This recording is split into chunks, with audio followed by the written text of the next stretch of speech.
Ibu memberikan daftar absen untuk kalian untuk mengabsen ya. Nanti bergilir absennya. Nah, sebelumnya itu kita memulai dengan doa terlebih dahulu. Ada di sini yang ingin membuat doa? Kepada Pikasa, Ibu persilakan. Sebelum kita memulai pelajaran, ada baiknya kita berdoa menurut agama dan kepercayaan kita masing-masing. Berdoa dimulai. Berdoa selesai. Baik, terima kasih kepada saudara kita. Di sini topik yang akan kita bahas itu adalah kenali masalah, atasi masalah, dan raih konsentrasi belajar.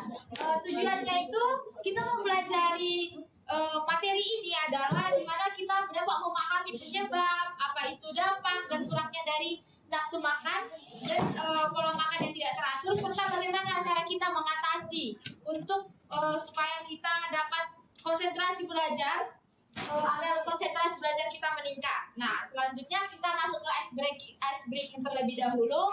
Kepada anak-anak ibu semuanya, di sini ibu mau kalau kita itu semuanya tutup mata terlebih dahulu. Semuanya tutup mata. Semuanya tutup mata, fokus, tutup mata, fokus. Coba bayangkan kalian sedang belajar di kelas, tapi kalian dalam keadaan perut yang kosong karena belum sarapan, belum makan. Apalagi kalian begadang malam harinya. Coba bagaimana perasaan kalian? Semuanya buka mata. Bagaimana perasaan kalian kalau misalnya kalian ada di posisi itu? Siapa yang mau menjawab? Silakan angkat tangan. Kepada saudara Sawa, saya silakan. Makasih Bu, saya merasa lemas, tidak ada energi saat mau beraktivitas. Baik, terima kasih kepada sahabat. Tadi Katrina juga mau katakan kepada Katrina. Jadi saya lebih mudah cepat lelah, jadi nggak fokus di pelajarannya. Nah, jadi yang kalian bilang itu, yang kalian katakan itu, itulah yang akan kita bahas saat ini. Selanjutnya kita masuk ke dalam faktor penyebab. Nah, ada pun faktor penyebab dari kurangnya konsentrasi belajar kita itu yang pertama adalah pola makan yang tidak teratur, sering melewatkan sarapan atau makan siang. Siapa di sini sering melewatkan sarapan dan makan siangnya? Langsung buru-buru aja. Banyak juga ya di antara kita. Yang kedua adalah stres dan beban emosi, tekanan akademik atau masalah pribadi. Nah, jika kita banyak tugas, kan kebanyakan kita juga kan berpikir kayak tugasku banyak tapi nggak mau ngerjain, ujung-ujungnya jadi mood makan kita itu berkurang. Yang kedua adalah kurangnya aktivitas fisik dan olahraga ringan. Nah, dari ketiga faktor ini, siapa yang sering renungkan dari ketiga faktor ini, mana yang paling sering kalian alami? Siapa yang ingin menjawab? Nomor 1 Bu.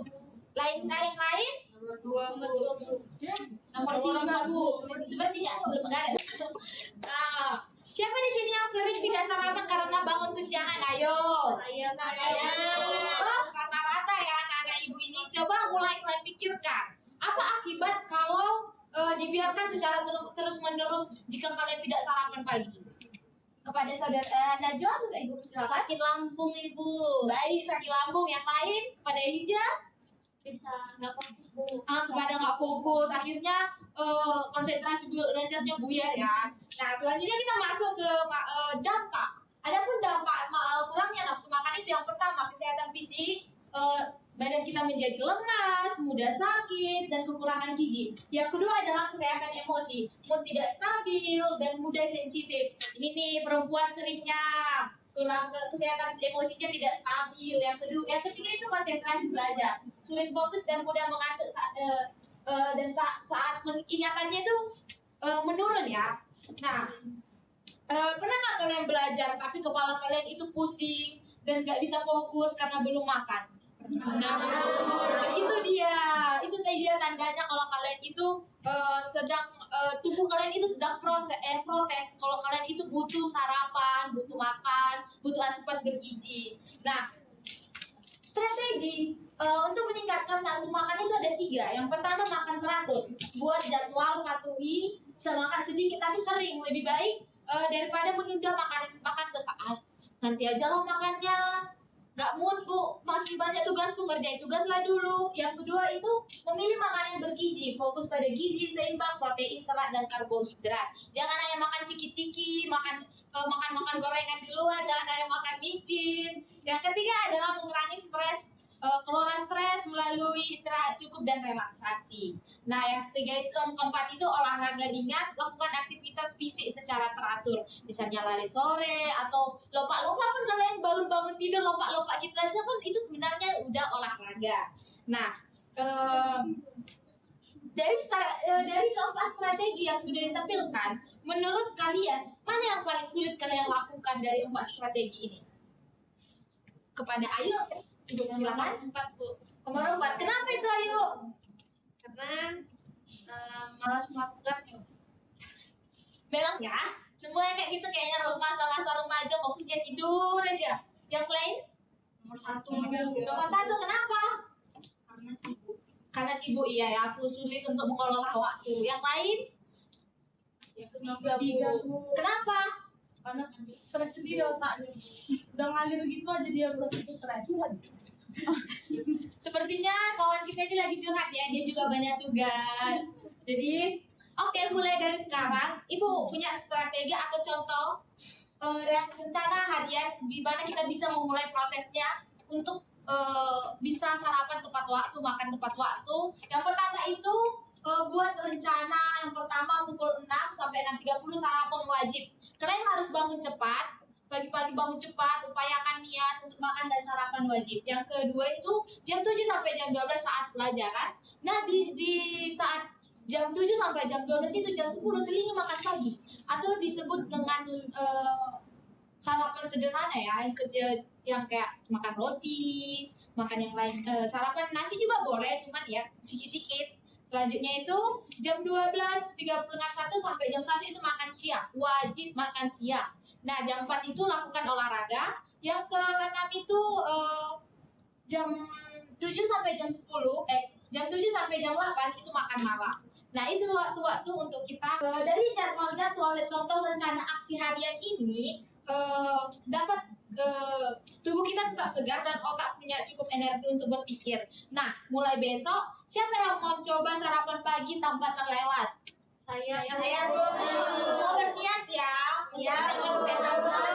Nah, oke, ini adalah sesi terakhir dari Ibu, di mana kesimpulannya adalah semua kita sama-sama membacanya ya. 1, 2, 3, ya. Pola makan teratur dan bergizi merupakan kunci utama untuk menjaga kesehatan dan meraih konsentrasi belajar yang optimal. Berikan tepuk tangan. Oke, sekian penjelasan materi dari Ibu. Nah, sebelum kita akhiri, coba pikirkan di pikiran kalian masing-masing kebiasaan buruk apa yang akan kalian ubah, dan satu hal yang baik apa yang ingin kalian mulai besok. Pada 1 orang atau 2 orang yang ingin menjawab, angkat tangannya. Yang kepada saudara Nadia. Kebiasaan saya yang ingin saya ubah itu Bu, dulu saya nggak pernah sarapan pagi-pagi, nanti mulai besok saya akan sarapan biar konsentrasi belajar di kelas Bu. Baik, kepada Najwa, tepuk tangan, beri tepuk tangan. Kepada yang lain ada lagi? Kepada Widya, saya silakan. Ibu, komitmen saya yaitu saya akan lebih rajin bangun pagi Bu, dan bisa sarapan tepat waktu agar saya lebih semangat untuk belajar di sekolah. Oke, beri tepuk tangan untuk Widya. Oke, sekianlah penjelasan materi dari saya dan juga komitmen dari teman-teman semuanya. Sebelum kita tutup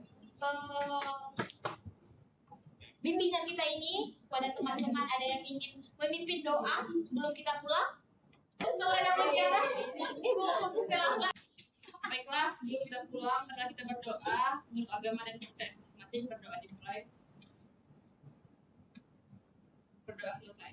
Oke, tadi Ibu juga sudah mengirimkan kepada kalian lembar refleksi, silahkan untuk diisi. Untuk pertemuan berikutnya, kita akan bertemu lagi di pertemuan berikutnya. Selebihnya Ibu mohon maaf kalau ada salah kata atau tutur kata Ibu yang salah, perilaku Ibu yang salah. Selebihnya Ibu minta maaf dan terima kasih untuk kita semua.